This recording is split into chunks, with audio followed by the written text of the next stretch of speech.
Hello बच्चों, देखिए तैयारी तो आप सभी कर रहे हो, परंतु आप सोचिए अगर उसी सेम पैटर्न, उसी सेम सिलेबस जिसकी आप तैयारी कर रहे हो, उसी सेम पैटर्न पर एक ऐसी वैकेंसी मिल जाए जिसके अंदर समाज में एक अलग ही लेवल की इज्जत हो जाए, यानी कि आपका जीवन सफल हो जाए। इस धरती पर आने का एक उद्देश्य है कि भाई जीवन में कुछ ऐसा कर जाऊं जिससे मम्मी पापा का नाम रोशन हो जाए और लाइफ में जब भी मैं जहां जाऊं बस मुझे रिस्पेक्ट मिले। तो भाई सेम सिलेबस के साथ एक ऐसी वैकेंसी आ चुकी है। हाँ, उसमें जॉब बहुत कम निकलती थी, 100-200, पर इस बार बहुत ज्यादा वैकेंसी आपको देखने को मिलेंगी।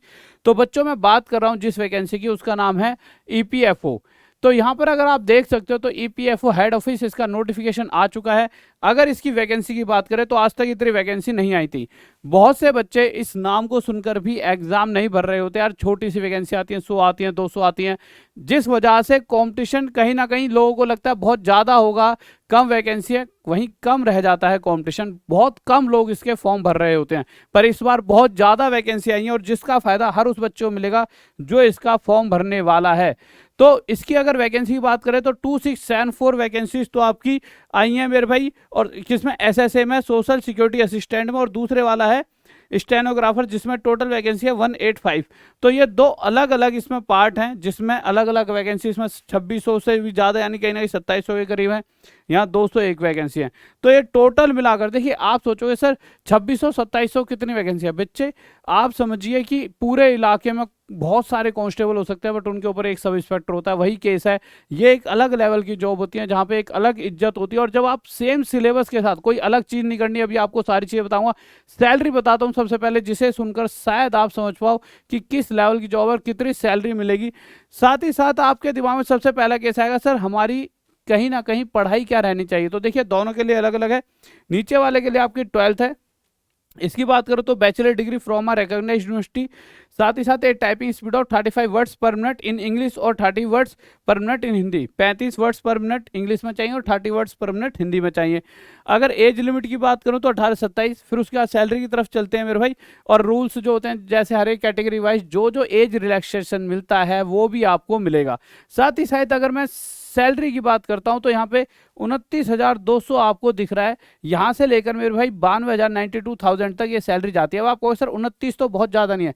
बच्चों ये बेसिक सैलरी होती है। अगर इसके बाद में आगे चीज़ों को लेकर चलता हूँ तो ये एक स्टूडेंट है अपना, उसका मेरे भाई पूरा चिट्ठा बिट्ठा उसने अपनी मतलब सैलरी स्लिप भेजी है कि गुरुजी ऐसी ऐसी सैलरी ईपीएफओ में आती है।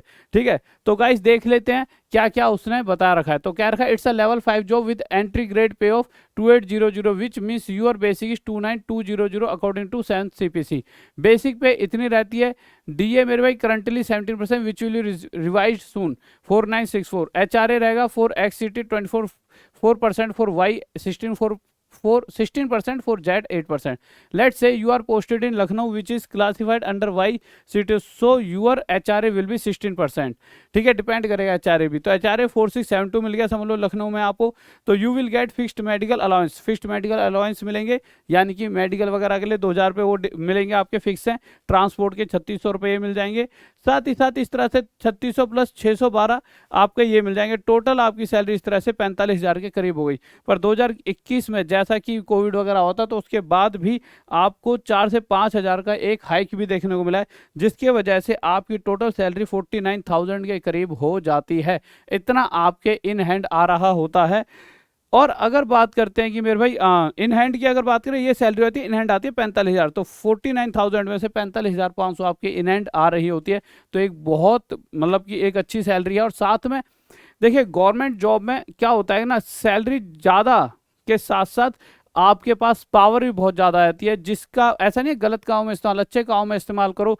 समाज में आपकी इज्जत होगी, हर कोई आपको पूछेगा, मम्मी पापा की रिस्पेक्ट होगी। और सिलेबस की अगर बात करूं तो सिलेबस भी कोई अलग नहीं है, वही सेम सिलेबस रहेगा। देखिए वही मेरे भाई प्रीलियम्स में जो आता है आपका मैथ्स आएगा, इंग्लिश आएगा, रीजनिंग आएगा। और 35 क्वेश्चन मेरे भाई इसके आते हैं, मैथ्स के, इंग्लिश के 30 और रीजनिंग के 35। मैक्सिमम मार्क्स 35 30 35 और टाइम ड्यूरेशन 20 मिनट मिलेंगे। 60 मिनट का टोटल होगा। इसी के साथ साथ अगर मैं पेपर 2 की बात करूं तो बच्चों पेपर 2 की अगर बात करूं तो वहाँ इंग्लिश आती है, रीजनिंग आती है, जीएस आती है, वही मैथ्स आती है। वही सेम चीज़ है जो आपको नॉर्मली हम पढ़ा रहे होते हैं। किसी भी अगर आप चीज़ की तैयारी करो, चाहे एसएससी की तैयारी करो, चाहे ग्रुप डी तैयारी करो, चाहे रेलवे की, एनटीपीसी की, चाहे आप किसी भी एग्जाम की A to Z तैयारी कर रहे हो, तो आपने देखा होगा यही सेम सिलेबस होता है। ठीक है, चाहे एसएससी जीडी में भी यही सेम सिलेबस होता है। ठीक है, हाँ, बशर्ते कुछ एग्जाम में इंग्लिश आती है, कुछ में हिंदी, बस ये एक ये चीज़ है जो आपकी चेंज होते रहती है। और ये रीजनिंग, जीएस, मैथ्स, ये हर जगह वही सेम घूम रही है, 30 40 40 40।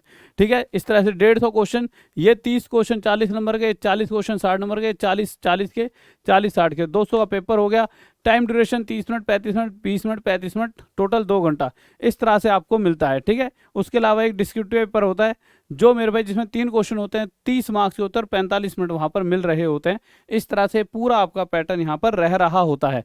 अब अगर आप कहोगे गुरुजी तैयारी करें कैसे, ये तो आपने बहुत बढ़िया बात बता दी और इसको तो मैं अपने सारे दोस्तों के साथ शेयर भी करूंगा, क्योंकि देखिए ये उस लेवल की जॉब है। कोई बच्चा जिसने ग्रुप डी 4 साल भी तैयारी कर ली वो इसको निकाल लेगा, पर उसके दिल में ये आएगा यार, भय रहेगा, मैं ग्रुप डी की तैयारी कर रहा हूँ यार, मैं कहाँ ईपीएफओ में लग पाऊंगा। बच्चों आप में से कोई एक जो भर देगा वो इस जॉब को ले लेगा, क्योंकि मेहनत आपने उस लेवल की कर ली है। आप जब इनके पेपर उठाओगे, क्योंकि मैंने तो सबके पेपर देखे हैं, वही लेवल आता है सेम। अब बस आपको उस मतलब उस जो होता है ना कुएं का मेंढक कुएं में रहता है, उस वाले कुएं से बाहर आना है बस, और उसके बाद जलवा देखो, आप कल को एक बड़ी अच्छी पोस्ट पर होंगे, एक अच्छी जिंदगी जियोगे। और जो देखो, मैं नहीं कहता ग्रुप डी की जॉब खराब है, अच्छी है, बट कहीं ना कहीं तो सच्चाई क्या है कि वो आपके बस जीवन यापन के लिए जरूरी है कि भाई घर में समाज में हो गया भाई लड़का गवर्नमेंट जॉब पे लगा, परंतु सच्चाई क्या है, सच्चाई यह है कि एक अच्छी जॉब के हकदार आप भी हो, क्योंकि इस धरती पर आए हो, आपने मेहनत करी है, तो कुछ बड़ा पाने का हक आपका भी होता है। तो गाइस इस फॉर्म के साथ बने रहना, और साथ ही साथ आपको जो सबसे मेन चीज मैं बताने वाला था, तैयारी। तो रोज रात 9 बजे मेरे भाई, रोज रात 9 बजे आप ना राहुल देसवाल सर्च कर लेना। राहुल देसवाल क्या सर्च कर लेना, राहुल देसवाल। तो यहां आपको मेरे भाई मेरी क्लास ही मिल जाएंगे, और साथ ही साथ हमारे इतने सारे चैनल हैं, तीनों चारों जो भी एसएससी रिलेटेड चैनल है, सभी पर आपको कुछ ही जल्द इससे रिलेटेड आपको कुछ ना कुछ देखने को मिलेगा। Okay guys, bye, love you, जय हिंद, जय भारत। अपने दोस्तों तक पहुंचा दीजिए, क्योंकि आपके ही किसी दोस्त में से आप खुद एक ऐसे बच्चे हो सकते हो जो ये जॉब लेने वाले हो। लव यू सभी को, जय हिंद, जय भारत, बाय।